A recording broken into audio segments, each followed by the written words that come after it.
year has its share of controversies, disputes, and dust-ups. This year, some issues resolved quickly, others dragged on for months, and as always, there were winners and there were losers. When the Wellesley College Sleepwalker appeared last winter, it woke us all up. It totally freaked me out when I first saw it.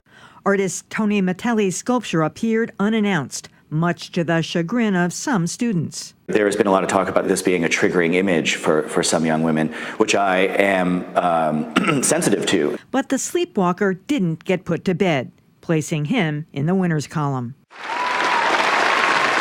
Losing sleep this year, the opponents and proponents of casinos. They worked together and they put their word out and they told people about the dangers of casinos and what they would bring. But a ballot question designed to kill casinos once and for all failed, and the regional license went to Everett over Revere. The biggest loser, Suffolk Downs, which is closing for good.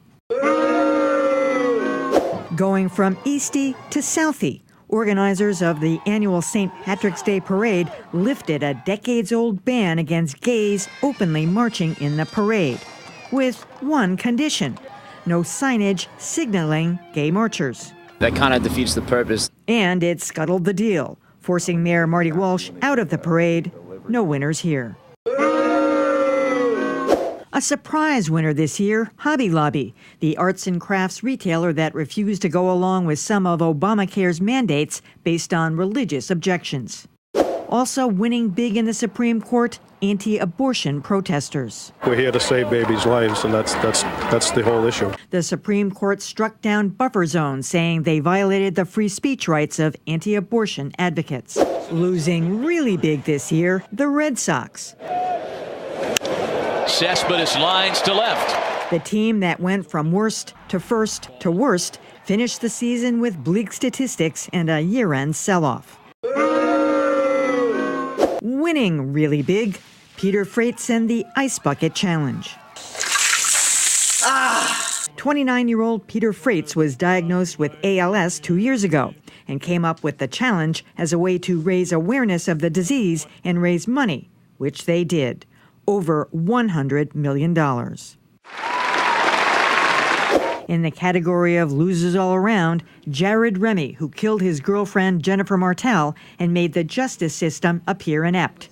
Equally so, the hopeless and hapless Department of Children and Family Services, who lost track of 5-year-old Jeremiah Oliver. But finishing with winners all around, the Market Basket Saga.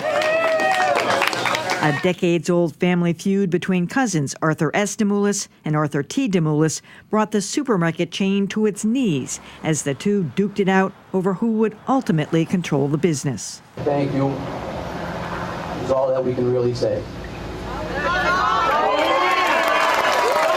In the end, Arthur S. got his money, Arthur T. got the company, the workers got their jobs back, and the shoppers keep flocking. All's well that ends well. Nothing like a good family feud story, to rally to. That story went on for, 3 months this summer? And it's been decades, as you mentioned. It's been about a 30-year story here in Boston. Judge Maria Lopez was the one who decided, the case back in the 80s, I think Google it was. Yeah. Bob, I'm always struck by looking at these year in review things. There's always something around a state agency. And if I could excise one story, just forever, it would be things like what goes on at the Department of Family and Children's Services, or that horrible thing. It wasn't this year, it was last year, but the drug lab, when we saw the indictments recently of the people involved in that. But, the compounding lab. It's always something like that a governor or a legislator really can't do anything about. There's a lot a governor can do about a lot of that stuff. Some of the... Stop people from murdering their children. Oh, I agree with that. But there were protocols missed in that, and some of the other scandals we had in state government were avoidable. The problem we've had with our portals on our healthcare system and the website. We're spending money on people with healthcare costs that may not be eligible for healthcare costs because we don't have our database correct. So there's a lot of things that can be avoided, but government always seems to make that list, don't they? They do. I've got 5 million people who feel that they won this year with the Obama executive order. A lot of the folks who are coming out of the shadows this year, historic in nature, opens up a lot of not just discussions but opportunities and a lot of stories that will be coming out of it in the coming years. You talk about the immigration? The immigration, absolutely. These were a lot of the hardworking people that really were the ones who deserved it to come out of the shadows, and it's just the first step, but definitely a very memorable year for those people, and that's a lot of people. And the St. Patrick's Day issue was turned around this week. It was. You know, it's the good news, bad news that the... I almost eliminated that, but I said, that happened this year. It won't be until next year. Right, and again... they're going to let people march openly. Right, they're going to let folks march openly. We'll see. It's still early, but we feel optimistic. The group called OutVets, which is an established group with veterans in it, that was part of the problem. They've already marched in the Boston Veterans Day Parade. Of course, there's some fouls being called on the vote in South Boston, so we'll see how it develops.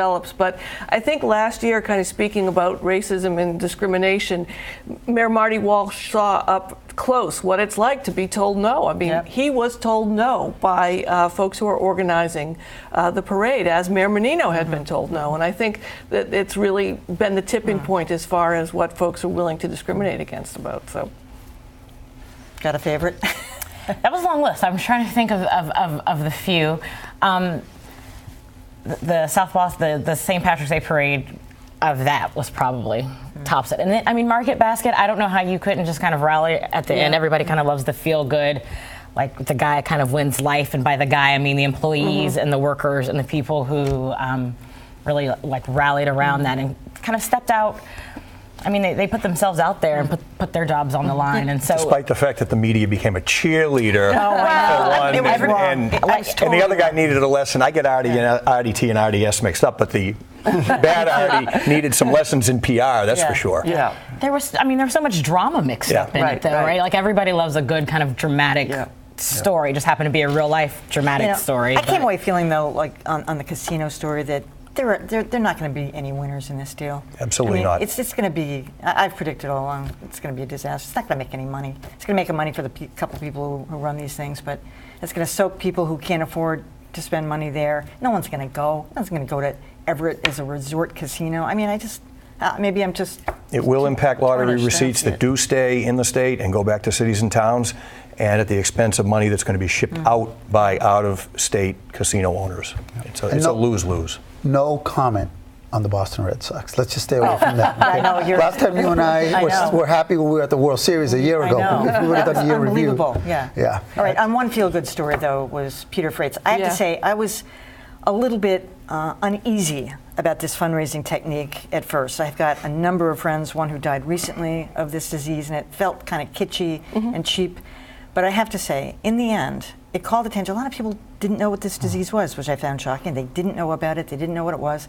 They learned about it. They took the challenge. They raised over $110 million. You know, and Emily, that was another example of social media just totally exploding. And, you know, I loved on social media when someone would post, oh my gosh, this is so stupid, you know, who cares? And I'm like, well, how much money have you given to ALS this year? Do you know about ALS? Do you know about the government funding being cut and how this is privately funded to find a cure? And how many other diseases there are that rely on contributions in order to serve the folks afflicted by it? So it was a great story. And I'm still waiting because I nominated Emily Rooney. That's tomorrow night. That's tomorrow night. Okay, you still got some time. But the cynic in me questions how many folks on social media participated in that and still didn't learn. Right, but how much money did they raise? Well, it doesn't matter how many they did something. Right, I get that. But you know, there was a certain bandwagon mentality with it where I'm wondering if they did investigate enough. It doesn't matter how many didn't. It matters how many did.